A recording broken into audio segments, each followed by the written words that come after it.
తుపాకీ గురిపెట్టి బెదిరించినా విరవకుండా తల్లి కుమార్తెలు ప్రదర్శించిన ధైర్య సాహసాలకు దోపిడీ దొంగలు తోకముడిచారు. బేగంపేట పోలీస్ స్టేషన్ పరిధిలోని రసూల్పుర జైన్ కాలనీలో గురువారం మధ్యాహ్నం ఈ ఘటన చోటు చేసుకుంది. పోలీసులు, స్థానికులు తెలిపిన సమాచారం ప్రకారం నవరత్న జైన్, ఆయన భార్య అమిత్, మోహిత్ రసూల్పురలోని పైగా హౌసింగ్ కాలనీలో నివాసముంటున్నారు. గురువారం మధ్యాహ్నం 2:15 సమయంలో అమిత, ఆమె కుమార్తె పని మనిషితో ఇంట్లో ఉన్న సమయంలో ప్రేమ్చంద్, సుశీల్ కుమార్ కొరియర్ సర్వీసు వచ్చిందంటూ ఇంటి ప్రాంగణంలోకి వచ్చారు. అమిత వారిద్దరినీ తలుపు బయటే ఉండాలని చెప్పగా హెల్మెట్ ధరించిన సుశీల్ కుమార్ ఒక్కసారిగా ఇంట్లో ప్రవేశించి బ్యాగ్లో నాటు తుపాకీ తీసి గురిపెట్టాడు. ఆ తర్వాత ప్రేమ్చంద్ వంటగదిలోకి వెళ్ళి పని మనిషి మెడపై కత్తి పెట్టాడు. విలువైన వస్తువులు ఇవ్వాలని డిమాండ్ చేశాడు.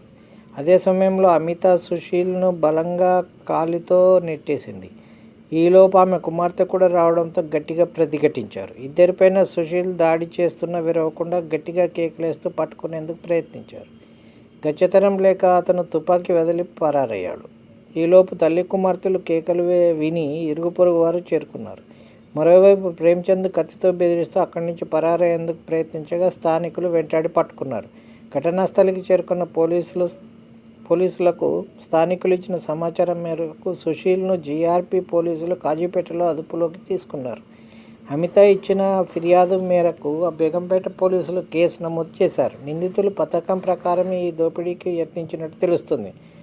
ఏడాది క్రితం వీరిద్దరూ ఇంటి పని కావాలంటూ అమిత ఇంటికి వచ్చారు. కొంతకాలం పనిచేశారు. ఇంట్లో ఎక్కడెక్కడ ఏ వస్తువులు ఉంటాయో తెలుసుకొని అకస్మాత్తుగా పని మానేశారు. మళ్ళీ గురువారం మధ్యాహ్నం వచ్చి దోపిడీకి విఫల ప్రయత్నం చేశారు.